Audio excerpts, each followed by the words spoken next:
Hello students of class 9। আমরা তোমাদের এই তাপ চ্যাপ্টারে একটা নতুন টপিক যেখান থেকে আমরা লিন তাপের ধারণা পাবো সেই অবস্থার পরিবর্তন সম্বন্ধে এখন আলোচনা করব।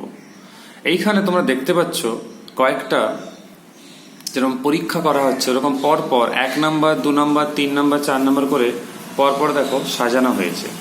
আমি সবচেয়ে প্রথমে বলি কি করা হচ্ছে। আমরা কয়েক টুকরো বরফ একটা পাত্রে নিয়েছি। এবারে সেই পাত্রে একটা থার্মোমিটার ডোবানো হলো। থার্মোমিটারের পার্ট সাপোজ -5°C আছে। এইবারে কি করলাম, বার্নারের সাহায্যে এই পাত্রটিকে ধীরে ধীরে উত্তপ্ত করলাম। স্বাভাবিকভাবে আমরা থার্মোমিটারের পার্ট তখন লক্ষ্য করব। তাহলে থার্মোমিটার পার্ট ছিল কত, -5°C। এবারে পার্ট ধীরে ধীরে ধীরে ধীরে বাড়ছে। কত পার্ট আছে এখানে না 0°C। এখানে যে তাপটা দেওয়া হলো তার ফলে বরফের উষ্ণতা বাড়ছে। এই ধরনের তাপকে আমরা বোধগম্য তাপ বলে থাকি, যেহেতু উষ্ণতার পরিবর্তন ঘটছে। এরপর আমরা এই পরের ডায়াগ্রামের দিকে যাব। তার আগে একটা কথা বলি, এইভাবে আমরা বরফের উষ্ণতা -5°C থেকে যখন 0°C এসে পৌঁছালো তখন দেখলাম যতক্ষণ পুরো বরফ গলে গিয়ে জলে পরিণত হচ্ছে না ততক্ষণ কিন্তু থার্মোমিটারের পার্ট সেই 0°C উষ্ণতাতেই রয়ে যাচ্ছে। এখানে যে তাপটা দেওয়া হচ্ছে সেটা বরফকে জলে রূপান্তরিত করতে সাহায্য করছে, কিন্তু উষ্ণতার কোনো পরিবর্তন কিন্তু ঘটছে না, যেটা তোমরা থার্ড ডায়াগ্রামে দেখতে পাচ্ছ। এই তাপকে বলা হয় লিন তাপ, যেখানে অবস্থার পরিবর্তন হয় কিন্তু উষ্ণতার পরিবর্তন হয় না। সব বরফ কি হবে না গলে গিয়ে জলে পরিণত হবে। তারপরে আমরা আবার দেখব থার্মোমিটারের পার্ট বাড়তে শুরু করবে, যেটা তোমরা ফোর্থ ডায়াগ্রামে দেখতে পাচ্ছ। থার্মোমিটারের পার্ট বাড়ছে, আবার যখন জল ফুটছে তখন 100°C। তার মানে 0°C থেকে 100°C পর্যন্ত এই যে উষ্ণতা বাড়ানো হলো, যে তাপ প্রয়োজন হচ্ছে কিংবা দেওয়া হচ্ছে সেটা হচ্ছে বোধগম্য তাপ, কেন সেই ক্ষেত্রে উষ্ণতার পরিবর্তন হচ্ছে। তাহলে থার্মোমিটারের পার্ট 100°C যখন হয়ে যায় তখন সেটা জলের যেহেতু স্ফুটনাঙ্ক, তখন জল ফুটতে শুরু করে। একই রকম ভাবে পুরো জল বাষ্পীভূত না হওয়া পর্যন্ত 100°C কিন্তু স্থির থাকে। তাহলে একেও আমরা বলবো লিন তাপ। এটা হচ্ছে বাষ্পীভবনের লিন তাপ। তাহলে এই তাপ জলকে বাষ্পে রূপান্তরিত হওয়ার জন্য সাহায্য করে। এই তাপটা হচ্ছে লিন তাপ। তাহলে লিন তাপ অনেক রকমেরই হয়ে থাকে, সে গলনের জন্য হতে পারে, বাষ্পীভবনের জন্য হতে পারে, সেটা আমরা পরে আলোচনা করব। তোমাদের এই ডায়াগ্রামটা বুঝিয়ে দিই, যেখান থেকে তোমাদের আইডিয়াটা হবে এ উচ্চ অবস্থান্তর কি, নিম্ন অবস্থান্তর কি।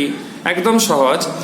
কঠিন পদার্থে কোনো কঠিন পদার্থ নেওয়া হলো, তাকে তাপ দেওয়া হলো, সে তরলে পরিণত হয়ে গেল। যেরকম বরফকে রোদে রাখলে কিংবা গরম করলে সে তরলে পরিণত হয়। আবার সেই তরল পদার্থ থেকে যখন সেই পরিমাণ তাপ নিষ্কাশিত করে দেবো, তাহলে সেই যেরকম আমরা জলকে ফ্রিজারে রেখে বরফ করি, তখন কি হবে, তাপ নিষ্কাশিত হবে, তখন সে পরিণত হয়ে যাবে আবার কঠিন পদার্থে।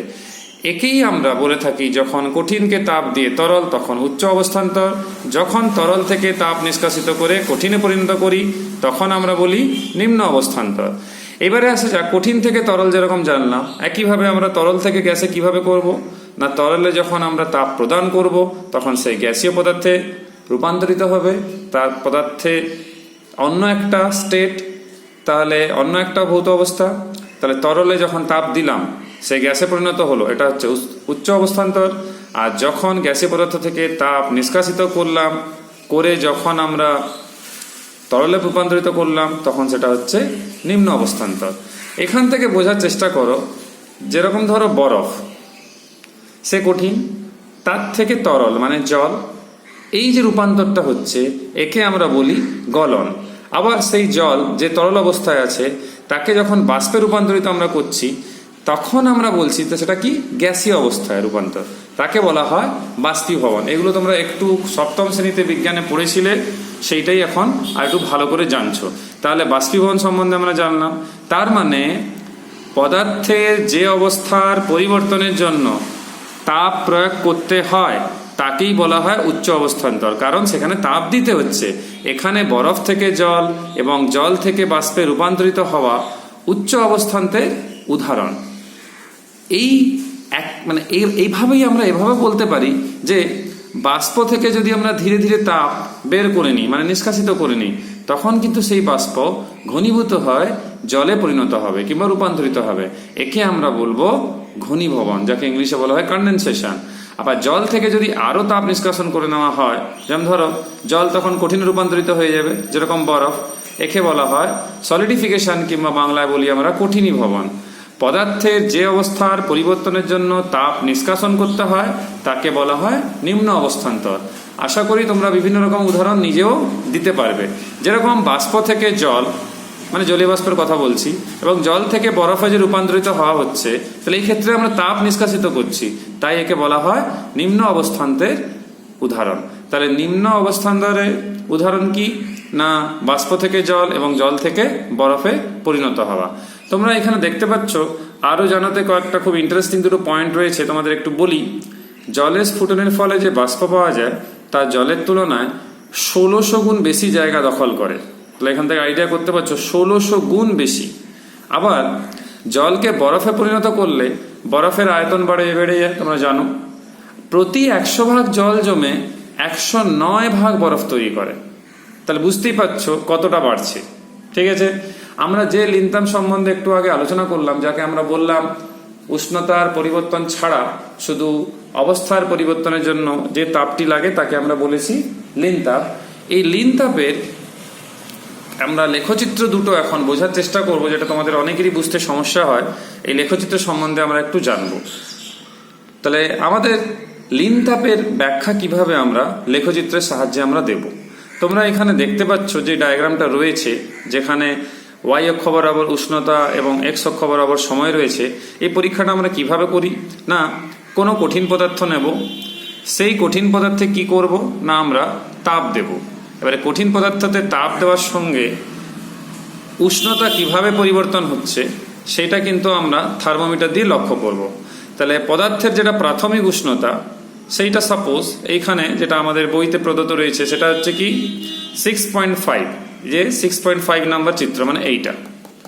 তাহলে প্রাথমিক উষ্ণতা এইখানে রয়েছে, যেটা ও বিন্দুতে দেখানো হয়েছে। ঠিক আছে, 6.5 এর প্রথম চিত্রে দেখানো হয়েছে। তাহলে প্রাথমিক উষ্ণতা ও বিন্দু দিয়ে বোঝানো হয়েছে। সেটা জরুরি নয় এখানে আঁকতে হবে, একটু নিচেও আঁকা যেতে পারে, একটু উপরেও আঁকা যেতে পারে, জিরোতে না আঁকাই ভালো। এইবারে পদার্থের এই যে নির্দিষ্ট উষ্ণতা রয়েছে, এবার তাকে যখন তাপ প্রদান করা হলো, তাহলে নির্দিষ্ট হারে তাপ প্রদান করা হবে, তাহলে স্বাভাবিকভাবে উষ্ণতা বৃদ্ধি পাবে। এই উষ্ণতা বৃদ্ধি আমরা লেখচিত্রে দেখতে পাচ্ছি ওপি রেখা দ্বারা, ওপি সরল রেখা। তাই লক্ষ্য করে দেখো সময় সাপেক্ষে ও থেকে পি তে পৌঁছে গেছে। তার মানে আগে উষ্ণতা ও বিন্দুতে ছিল, এখন পি তে পৌঁছে গেছে। তাহলে এই ওপি রেখা উষ্ণতা বৃদ্ধি বোঝাচ্ছে। এরপর আরো যদি আমরা তাপ দিই তখন কি হবে, পদার্থটা গলতে শুরু করে। পদার্থ প্রথমে গলন শুরু কোন বিন্দু থেকে পি, কারণ লক্ষ্য করে দেখো স্ট্রেট লাইন আছে পি থেকে কিউ। তার মানে কি এই অবস্থাটা কঠিন এবং তরল দুটোকেই বোঝাচ্ছে, কারণ সময়ের পরিবর্তন হলেও উষ্ণতার পরিবর্তন হয়নি, তার মানে এখানে গলন হচ্ছে। তাহলে এই উষ্ণতাটাই হবে সেই গলনাঙ্ক, যেটাকে টিএম বলা হয়েছে, কারণ গলনকে আমরা ইংলিশে বলি মেল্টিং, সেই জন্য এখানে এম অক্ষর দিয়ে, আদি অক্ষর দিয়ে বোঝানো হয়েছে। এবার ব্যাপার হচ্ছে আমরা আগেই থেকে পড়েছি, সপ্তম শ্রেণীতেও জেনেছি, যখন গলন চলে তখন তাপ দিলেও পদার্থের উষ্ণতার কোনো পরিবর্তন হয়নি যতক্ষণ গলন সম্পূর্ণ না হচ্ছে। সেটা পিকিউ রেখা দ্বারা বোঝা যাচ্ছে। তোমাদের পরীক্ষাতে ডায়াগ্রাম দিয়ে কোনটা কি এক্সপ্লেন করতে বলতে পারে। আবার কিউ বিন্দুতে গলন সম্পূর্ণ হচ্ছে, তখন সে আর কঠিন অবস্থাতে নেই, তখন সে তরল অবস্থায় চলে এসছে।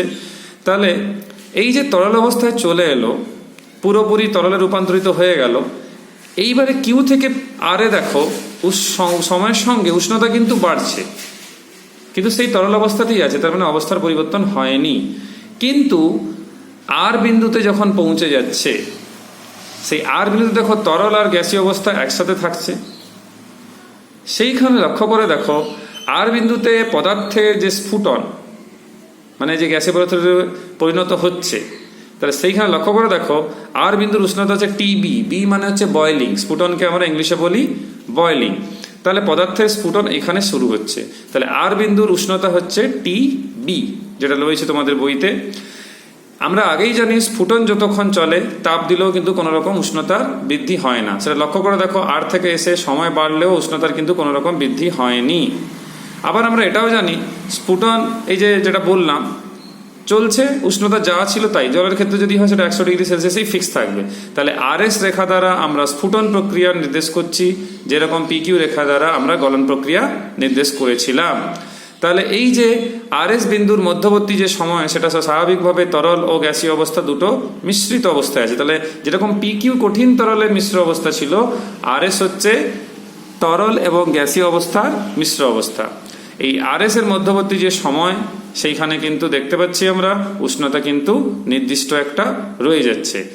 এটা থেকে আমরা এই 6.5 যে ডায়াগ্রামটা, সেটা কিন্তু ক্লিয়ার হচ্ছে। একইভাবে আমরা এই যে নিচের যে ডায়াগ্রামটা রয়েছে, যেটা 6.5 এর সেকেন্ড ডায়াগ্রাম, সেখানে দেখতেই পাচ্ছ তোমরা প্রথমে এই যে গ্যাসীয় অবস্থায় থাকছে। এইবারে দেখো সেখান থেকে আমরা কি করছি না, ধীরে ধীরে ধীরে ধীরে তাপ নিষ্কাশিত করছি। তাহলে সে ইউ থেকে ভিতে পৌঁছালো, কিন্তু লক্ষ্য করে দেখো অবস্থার কোনো পরিবর্তন হয়নি, তাই উষ্ণতা পরিবর্তন হয়েছে। ভি থেকে ডাব্লু, এখানে গ্যাসীয় এবং তরল অবস্থা উভয় একই সঙ্গে রয়েছে, কিন্তু লক্ষ্য করে দেখো সময় বাড়লেও উষ্ণতার কিন্তু পরিবর্তন হয়নি। এখানে লেখা আছে উষ্ণতা টিসি, যাকে বলা হয় কন্ডেনসেশন টেম্পারেচার, মানে এখানে ঘনীভবন হচ্ছে। ঠিক আছে, এইবারে দেখো এই যে গ্যাসীয় থেকে তরল অবস্থা হওয়া, একে আমরা ঘনীভূত হওয়া বলি। তাই গ্যাসীয় তরল অবস্থা মানে VW, এটাও একটা মিশ্র অবস্থা। আবার ডাব্লিউ থেকে এক্স এর মধ্যে লক্ষ্য করে দেখো সময় পরিবর্তন হয়েছে, উষ্ণতা আরো ফল করেছে, এখানে আরো আমরা নিষ্কাশিত করেছি, কিন্তু অবস্থার পরিবর্তন হয়নি। কিন্তু হ্যাঁ, আগে যেরকম ভি থেকে ডাব্লিউতে আমরা একটা মিশ্র অবস্থা পেয়েছিলাম, এখানে ডাব্লিউ থেকে এক্স এ একটা শুধুমাত্র তরল অবস্থা পেয়েছি। এবারে আমরা এক্স থেকে ওয়াইতে আসি। এইখানে দেখতে পাচ্ছি কি তরল এবং কঠিন দুটো অবস্থা একত্রে রয়েছে। তো এই তরল প্লাস কঠিনে যে দুটো অবস্থা একত্রে রয়েছে, এই ক্ষেত্রে লক্ষ্য করে দেখো সময়ের পরিবর্তনের সঙ্গে উষ্ণতার কোনরূপ পরিবর্তন হয়নি, উষ্ণতা একটা নির্দিষ্ট রয়েছে। তার মানে হচ্ছে এই সম্পূর্ণ সেটা তরল থাকছে না, তরল প্লাস কঠিন থাকছে, তারপরে সেটা সম্পূর্ণ কঠিন হয়ে যাচ্ছে, যেটা ওয়াই থেকে জেডে আমরা দেখতে পাচ্ছি। সেখানে আরো উষ্ণতা কিন্তু হ্রাস পেয়েছে। এইখানে দেখবে এক্স ওয়াই যে অঞ্চল রয়েছে, তার যে উষ্ণতা সেটা হচ্ছে TF। এফ মানে হচ্ছে ফ্রিজিং, এই উষ্ণতাকে বলা হয় ফ্রিজিং টেম্পারেচার, কিংবা এই বিন্দুকে বলা হয় ফ্রিজিং পয়েন্ট। তাহলে আশা করি তোমরা উপরের যে ডায়াগ্রামটা আর নিচের যে ডায়াগ্রামটা, দুটো লেখচিত্র তোমাদের পরিষ্কার হয়েছে কোনটা কি বোঝাচ্ছে, এবং এখান থেকে লিন তাপের ধারণা তোমরা পেয়ে যাচ্ছ। যেগুলো স্ট্রেট লাইনগুলো রয়েছে, মানে সরল রেখাগুলো রয়েছে, সেগুলোই এক একটা লিন তাপের অবস্থাগুলোকে বোঝাচ্ছে, কারণ সেখানে অবস্থার পরিবর্তন হচ্ছে আমরা দেখতে পাচ্ছি, কিন্তু উষ্ণতার পরিবর্তন হচ্ছে না। এই ক্ষেত্রেও দেখো লক্ষ্য করে অবস্থার পরিবর্তন হচ্ছে, কিন্তু উষ্ণতার পরিবর্তন কিন্তু হচ্ছে না। এই সম্বন্ধে আরো কয়েকটা তথ্য তোমাদের এদিকে রয়েছে, সেটা আমি আবার বলে দিই যেহেতু বইতে তোমাদের রয়েছে। এইখানে এই যে আমরা দেখছি যে তাপ প্রদান করলে গ্যাসীয় পদার্থের উষ্ণতা বাড়ছে, যেটা আমরা একটা লেখচিত্রতে দেখেছিলাম, যেটা আমি তোমাদের একটু আগেও দেখিয়েছিলাম। এই লেখচিত্রতে মনে করে দেখো, এই যে ST লেখচিত্রতে, এটা সবচেয়ে প্রথম ডায়াগ্রাম যেটা ছিল আর কি। তাহলে এখান থেকে আমরা সেকেন্ডটাতেও দেখতে পারি, যেটা আমরা একটু আগে দেখলাম, যেখানে আমরা তাপ নিষ্কাশন করছি আর কি। তাহলে আমি আবার বলবো, যেরকম আমরা এখানে গলনের লিনতাপ দেখেছি, আবার যখন স্ফুটন হচ্ছিল সেই ক্ষেত্রেও লিনতাপ দেখেছি, যেটাকে আমরা অনেক সময় বাষ্পীভবনের লিনতাপ বলে থাকি। একইভাবে আমরা এইখানে ঘনীভবনের লিনতাপ দেখলাম।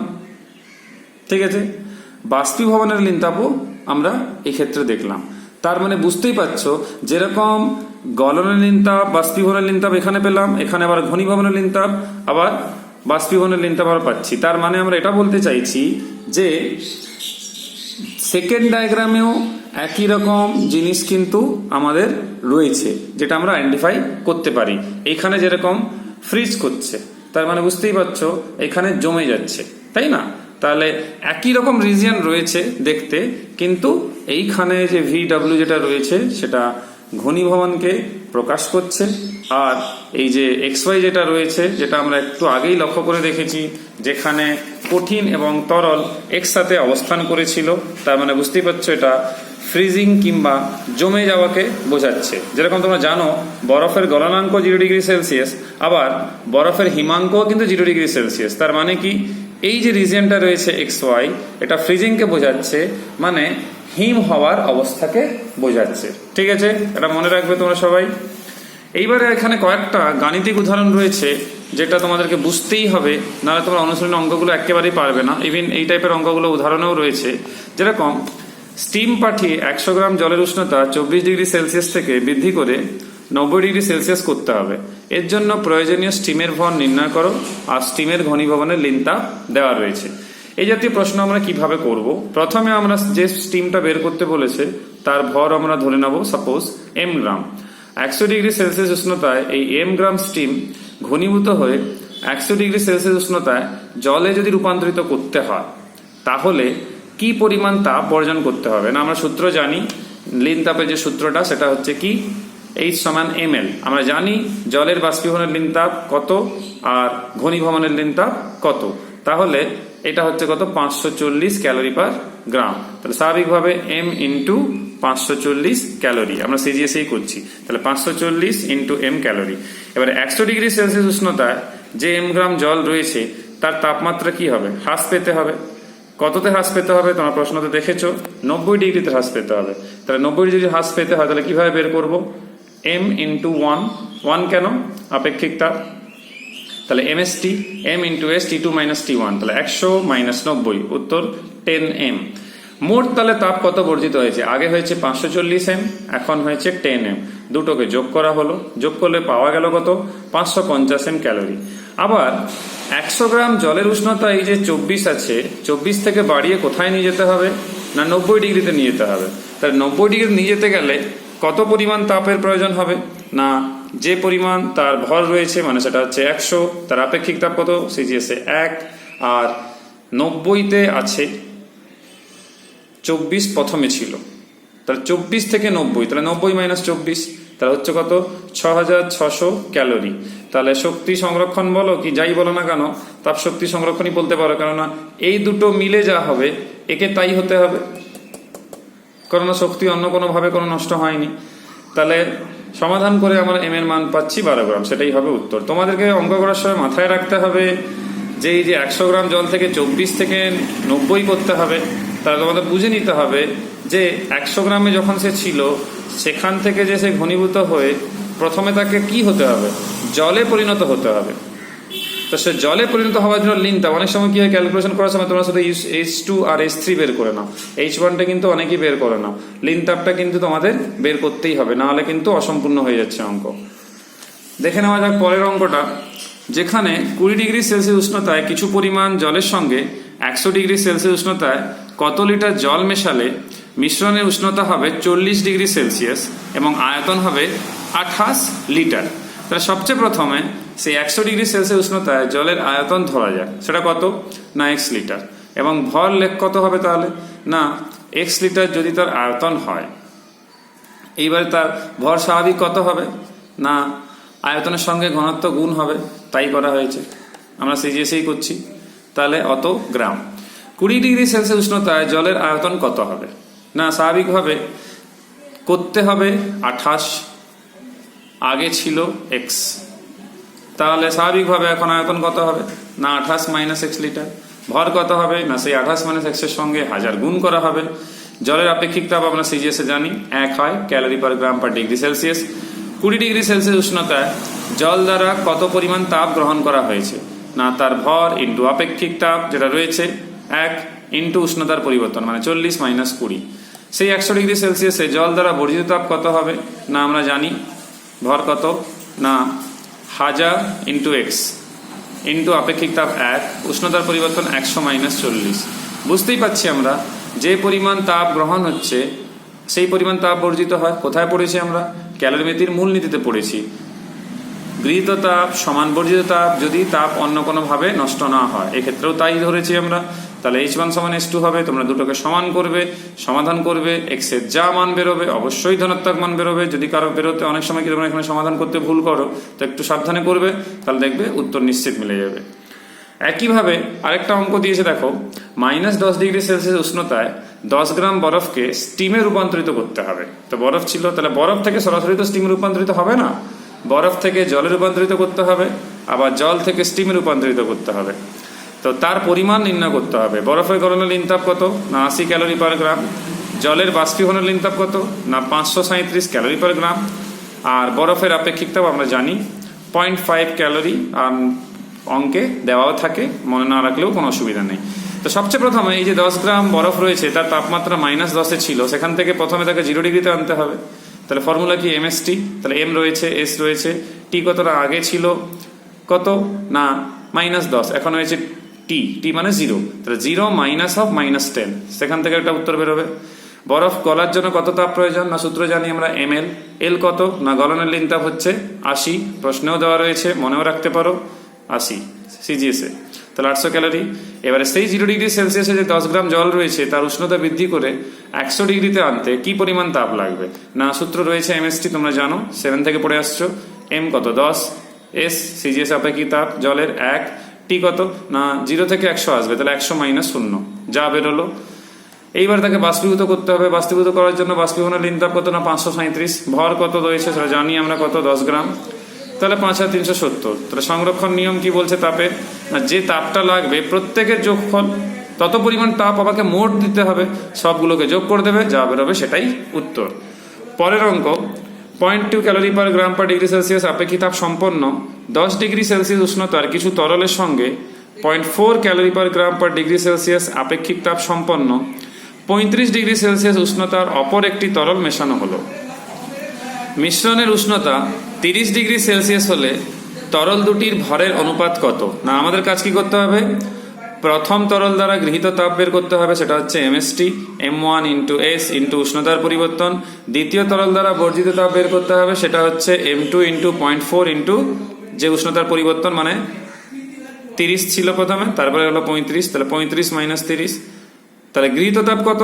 না বুঝতেই পারছো 10 ডিগ্রিতে রয়েছে, সেখান থেকে আমাদের মিশ্রণ উষ্ণতা 30 ডিগ্রি হয়েছে। তা আরেকটা না, যেটা ক্ষেত্রে গৃহীত তাপ হচ্ছে সেই ক্ষেত্রে কত থেকে কততে গেছে? না 10-এ ছিল, মিশিয়ে দেওয়ার পর যার সাথে মেশানো হচ্ছে সে 35। তাহলে 10 থেকে 30 একটা হচ্ছে, আরেকটা হচ্ছে কত? না 35 থেকে 30।